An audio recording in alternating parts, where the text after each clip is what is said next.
નમસ્કાર દર્શક મિત્રો, ગુજરાત બુલેટિનમાં આપનું સ્વાગત છે। 9 વર્ષ બાદ હત્યાનો આરોપી અમદાવાદ ક્રાઇમ બ્રાન્ચના શકંજામાં। વર્ષ 2015માં અમદાવાદના દાણી લીમડામાં થયેલા હત્યાના ગુનામાં સંડોવાયેલ આરોપીની ક્રાઇમ બ્રાન્ચે હત્યાના 9 વર્ષ બાદ ધરપકડ કરી છે। જો કે આરોપીની ધરપકડ બાદ હત્યા પ્રેમ લગ્ન કરવાના કારણે નહીં પરંતુ 20 વીઘા જમીન પડાવી લેવા માટે થઈ હોવાનું સામે આવ્યું છે। હત્યાના ગુનામાં અગાઉ પણ 2 આરોપી ઝડપાયા હતા। જો કે હજુ પણ આ કેસના અન્ય 2 આરોપી ફરાર છે। જો બનાવની વિગતે વાત કરીએ તો 12 સપ્ટેમ્બર 2015ના રોજ દાણી લીમડાની નવાબની ચાલીમાં રહેતી નસરીન બેગમ શેખની ગળું દબાવી તીક્ષ્ણ હથિયાર વડે ઈજા પહોંચાડી હત્યા કરવામાં આવી હતી। જે હત્યાના ગુનામાં ઝડપાયેલ આરોપી મંજર આલમનો મહત્વનો રોલ હતો, જેમાં તેણે અન્ય આરોપીને મૃતકનું ઘર બતાવી હત્યાને અંજામ આપ્યો હતો, જેથી પોલીસે તેની ધરપકડ કરી છે।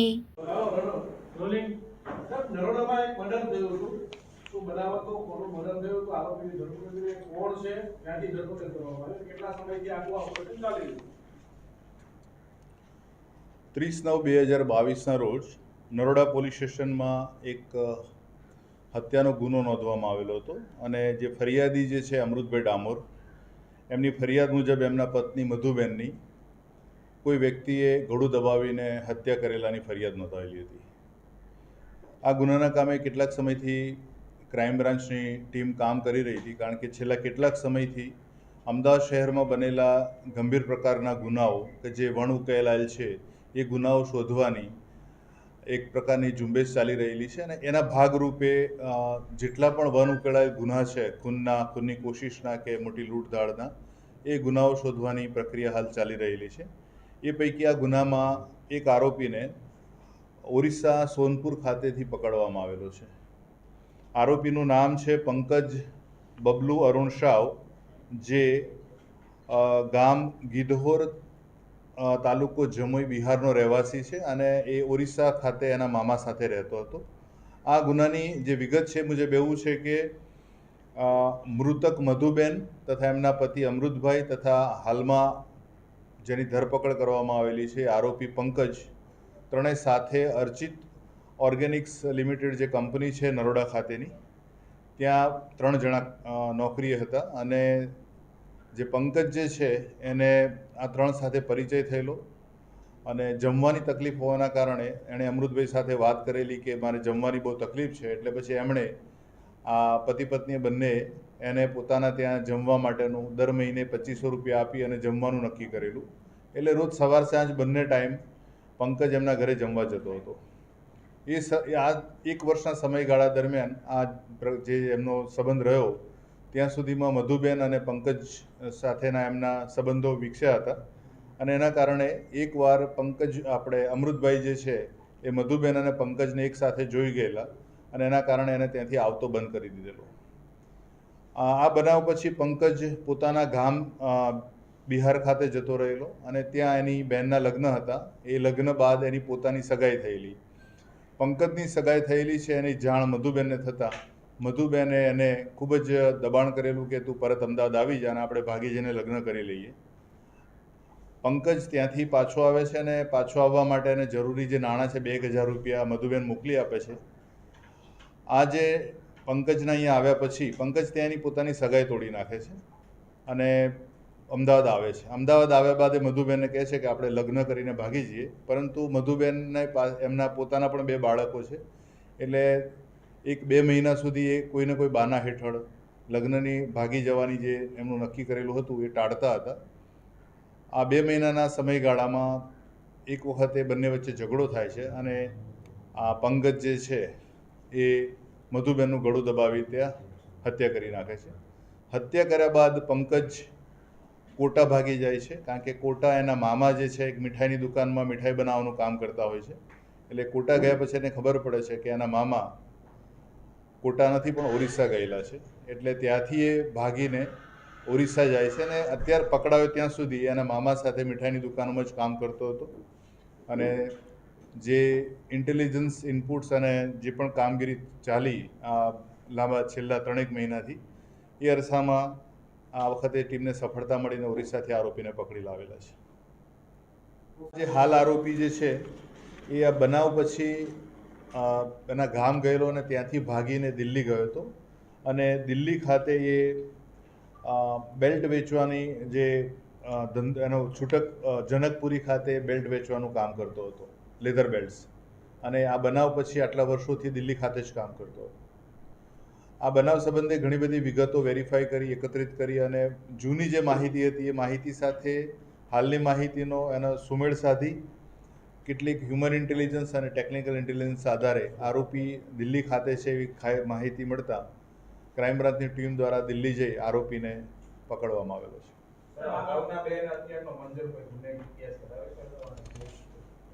અગાઉના જે લોકો છે એમનો ગુનાહિત ઇતિહાસ અમદાવાદ ખાતેનો નથી, કારણ કે અગાઉ અમદાવાદ ખાતે રહેતા નહોતા, આવેલા નહોતા, માત્ર આ હત્યા કરવાના આશયથી આવેલા છે.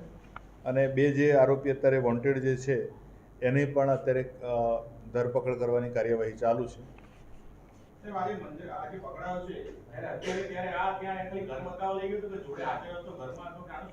એનો જે હાલના આરોપીનો જે રોલ જે છે એ આ પશ્ચિમ બંગાળથી આવેલા ચારેય આરોપીઓ નસરીન બાનો અને અખ્તર આલમ ક્યાં રહે છે એ ઘર બતાવવાનું અને એ ઘરે હાજર છે કે નહીં એ વેરીફાઈ કરી એમને જણાવવાનું હતું. એટલે એમને ખબર પડી કે અખ્તર આલમ અત્યારે ઘરે નથી ને નસરીન બાનો એકલી જ ઘરે છે.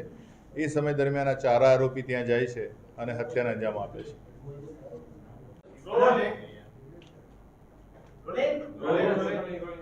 2015માં દાણીલીમડામાં થયેલા હત્યા કેસમાં આરોપીની ધરપકડ જે કોની હત્યા થઈ હતી, આરોપી કોણ અને શું કારણ સામે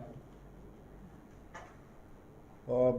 ગઈ તારીખ 12/9/2015ના રોજ દાણીલીમડા પોલીસ સ્ટેશન ખાતે એક હત્યાનો ગુનો નોંધાયેલો અને આ ગુનાની જે ટૂંક વિગત છે મુજબ ફરિયાદી છે અખ્તર આલમ શફીક અહેમદ શેખ, જે મૂળ ગવારપુખર ગામનો અને ઉત્તર નોર્થ જનાપુર પશ્ચિમ બંગાળનો રહેવાસી છે.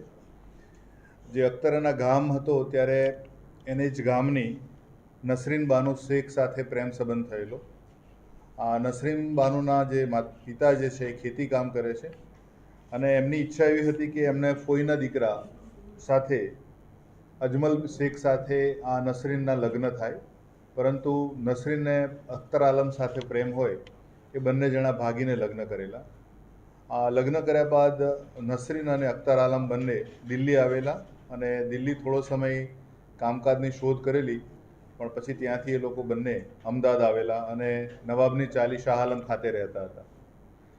આજે અખ્તર આલમ અને નસરીન જ્યાં રહેતા હતા પછી એ લોકોએ ત્યાં અમદાવાદ ખાતે જ એ જ વિસ્તારમાં દાણીલીમડા ખાતે એક સિલાઈ કામના કારખાનામાં બંને સાથે કામ કરતા હતા અને 3-4 મહિના જેટલું અમદાવાદમાં રોકાયા બાદ એમના જ ગામનો એક મંજર આલમ કે જે અત્યારે જેની ધરપકડ કરવામાં આવેલી છે, એ મંજર આલમ ત્યાં પશ્ચિમ બંગાળથી જ અમદાવાદ આવેલો અને એને પણ રોકાવાની વ્યવસ્થા અખ્તર આલમે એના ઘરની બાજુમાં જ કરેલી અને એ લોકો સારા એક જ ગામના હોય, પરિચિત હતા.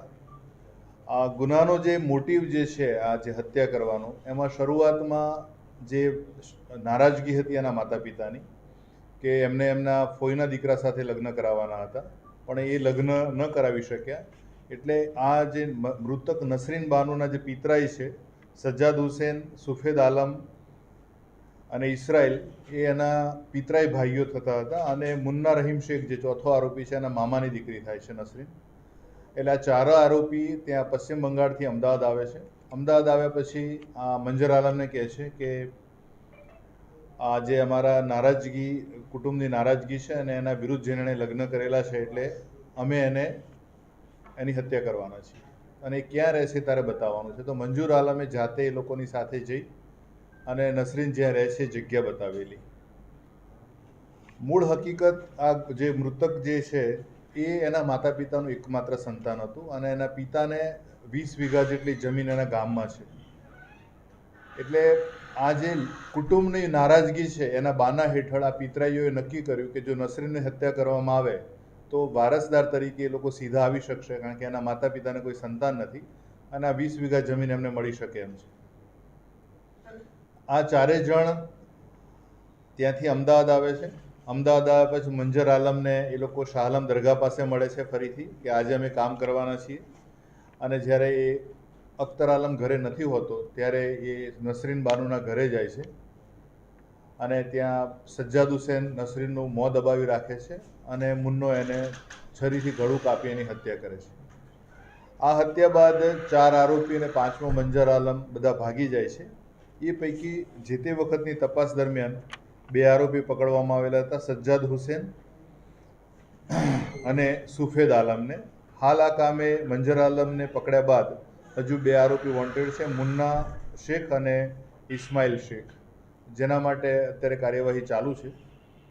આજે શરૂઆતમાં આ હત્યા કરવા માટે જે કારણ દર્શાવેલું હતું કે કુટુંબની નારાજગી છે એટલે નસરીન બાનુની હત્યા કરવામાં આવેલી છે, પણ જે પ્રાથમિક પૂછપરછ અને બીજી વિગતોને વેરીફાઈ કરતાં એનું સાચું કારણ આ નસરીન માત્ર એના માતા પિતાનું એકમાત્ર સંતાન હોય અને એના વારસદાર તરીકે એના પિતરાઈ એટલે એમના જે ભત્રીજાઓ છે એ જ આવવાના હતા નસરીનના પિતાના, અને એ નારાજગીના ઓઠા હેઠળ આ જમીન મેળવવાની લાલચથી આ લોકો એમની હત્યા કરેલી છે.